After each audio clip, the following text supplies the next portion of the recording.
Okay, yeah, this trade deadline's gonna be nuts. Mere days ago, it came out that the Chicago Blackhawks and Seth Jones might be headed for a departure. Seth Jones not looking like he's loving it in Chicago, and why not? The Blackhawks are not very good, and it's okay to be part of a rebuild, but it's not for everyone, and he's 30. The Blackhawks have a ton of young prospects that I think they're gonna hit on, that are gonna turn into really good NHL players, gonna turn into stars and help them win. But those wins aren't coming today, and they're probably not coming tomorrow either, so a Seth Jones trade makes sense. Okay. Here's the problem. He makes $9 million against the cap. How on earth is anyone going to be able to get that done before the trade deadline on Friday? It's not going to happen. It's going to happen in the offseason. Wrong! The Florida Panthers, because of course the Florida Panthers, if not the Vegas Golden Knights, then the Florida Panthers, acquire Seth Jones and a 4th-round draft pick from the Chicago Blackhawks in 2026 in exchange for goalie Spencer Knight and a conditional 2026 first-round pick. The conditions on that first-round pick is if the Panthers don't have a 2026 first-round pick, then it slides to 2027. Holy cow, right? Let's talk about it. Seth Jones is an extremely polarizing player in the NHL. He has been for years. He's been a minute eater. He's played so much. I had to look for the last time Seth Jones averaged less than 20 minutes a game, and it was the 2015-16 season with the Nashville Predators. If that sounds crazy, get a load of this. It's actually not just the last time Seth Jones played under 20 minutes a night. It's the last time he played under 23 minutes and 24 seconds a night. He plays a lot. On August 11th, 2020, during the COVID bubble, because we had the playoffs in August back then, the Columbus Blue Jackets, who had Seth Jones at the time, played a 5-overtime game with the Tampa Bay Lightning. That's 8 periods of hockey. Seth Jones played 65 minutes and 6 seconds of that game. That set the record for the most ice time in an NHL game. If during the regular season a goalie stays in his net the whole game, there are no penalties, so he never goes to the bench. His team is never losing, so he never has to go to the bench for that reason. The game goes to overtime. It gets through the whole overtime and ends up going to the shootout. Seth Jones still played 6 more seconds in that game than that goalie. As a result, a lot of hockey guys are like, hey, this guy must be pretty good. As a result, Seth Jones makes $9 million a season. Here's the problem.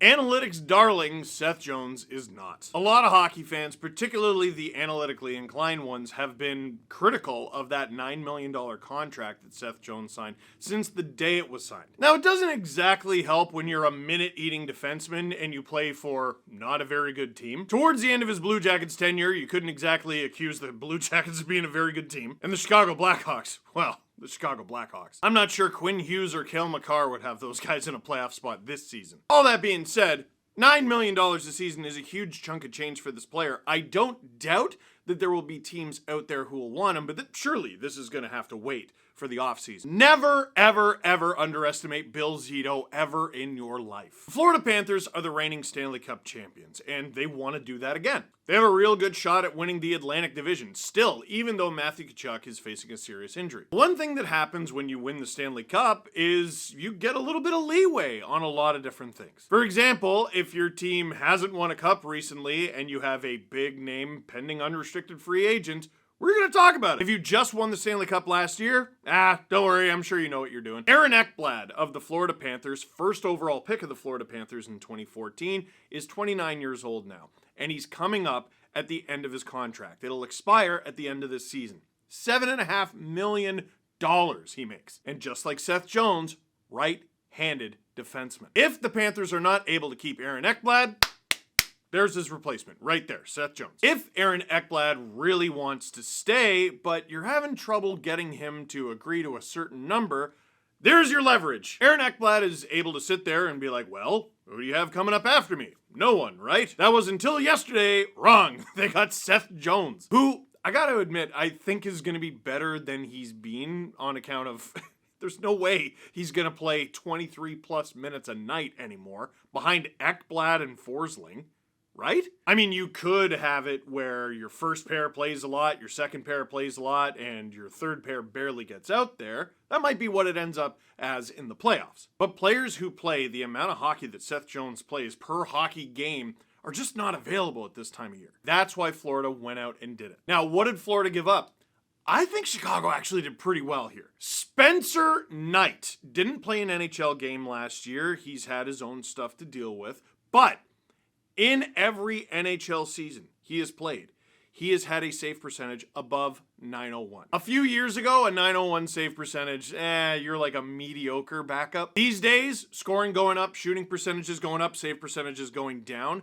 The .907 save percentage that Spencer Knight has this season is pretty good. In fact, it's better than Sergei Bobrovsky's .904. Granted, Bobrovsky has played more games. He's played 40. Spencer Knight has played 23. That's not nothing. He's been a big reason why Florida has done so well this season. And the Blackhawks also get a first-round pick out of it, whether it's in 2026 or 2027. Is that 2026 or 2027 pick going to help the Florida Panthers win another Stanley Cup? No! Well, unless they trade it, which they did. The one concern I would have if I was a member of the Florida Panthers, who's the backup? It seems like the backup of the Florida Panthers is going to be Chris Driedger, who has had some success in the NHL. None of it has come this season on account of he hasn't played a game in the NHL, but he has played 20 AHL games where he's been an .878 save percentage goalie. Forget bad in the NHL, that's terrible in the AHL. Now, AHL stats and NHL stats aren't apples to apples, right? We've seen the Hamburglar, Andrew Hammond. He just got honored in Ottawa.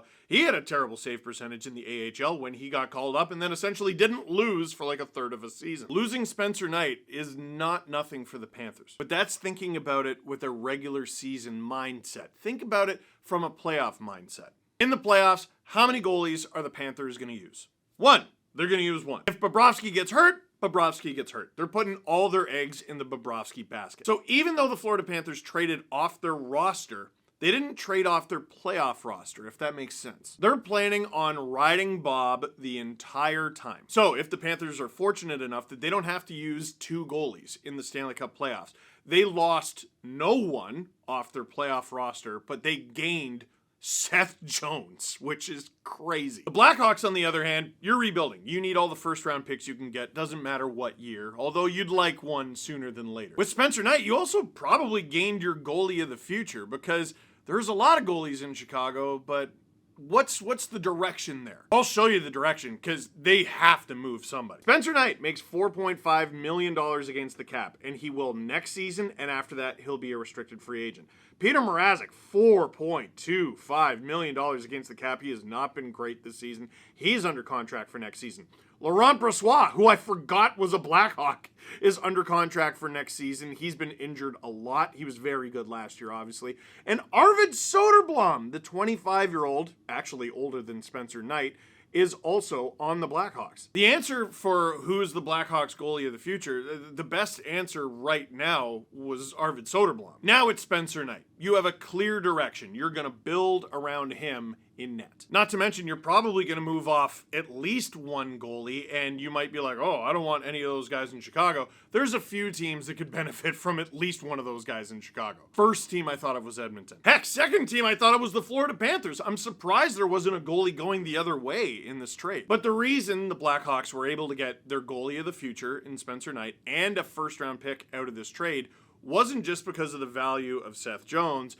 It's the Blackhawks are retaining $2.5 million against the cap on Seth Jones for the rest of his contract. That is $2.5 million against the cap next year, the year after, the year after, the year after, the year after. 5 years, half a decade of retaining $2.5 million. Years ago, the Leafs retained on multiple years of Phil Kessel when they sent him to the Pittsburgh Penguins. That was $1.2 million. The Sharks are retaining on Erik Karlsson after sending him to the Pittsburgh Penguins, but I think that's $1.5 million. $2.5 million for half a decade is a lot. What are the Blackhawks thinking? Well, think about it. Are they good?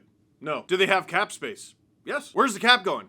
Up. Next year it's going up. The year after it's going up. The year after that it's going up even more. It's probably a decent bet that 4 and 5 years from now it's going to go up even more times 2. By the time the Blackhawks are ready to rattle some cages in the NHL, how much is that $2.5 million against the cap really going to be? I still think that's a wild amount to retain on a deal, but that is what I'm imagining the Blackhawks, Kyle Davidson specifically, are thinking here. One thing to consider with the Panthers goalie situation, from Jameson Olive, who covers the Panthers, reminder, the Panthers have an entire department dedicated to identifying and developing goaltenders, led by Roberto Luongo. The present and future of the crease in South Florida is in good hands. Another point, this time made by Ryan Kennedy. I love that Bill Cito and company have put Florida in positions to be successful. While it's tough losing a great young goalie in Spencer Knight, the Panthers have drafted a netminder 6 straight years. Knight and Devin Levi now gone though. And signed NCAA free agent Cooper Black. Giving up Knight and Levi is certifiable. But the Panthers, and Luongo, and Zito obviously think they know what they're doing here, with good reason. And lastly, from NHL rosters, here's what the Panthers look like now. Forget the forwards, obviously Matthew Tkachuk is missing. Look at that back end. Forsling Ekblad, Mikala Jones, Nate Schmidt, Dmitry Kulikov. Considering they're already the reigning Stanley Cup champions, that is formidable. What do you think of this trade? This is a really interesting one that I think helps both teams achieve their goals. Blackhawks get their goalie of the future, they get a draft pick. The Panthers add to their decor, and they do it for $7 million. Seth Jones at $7 million for the next 5 years instead of 9 has a better ring to it. Let me know what you think in the comment box down below. For now, that is it for this one. Thank you very much for watching. Click like if you like this video. Click subscribe if you really liked it. Tell all your friends. SDPN, baby. This is the place to be for the trade deadline that is on Friday of this week.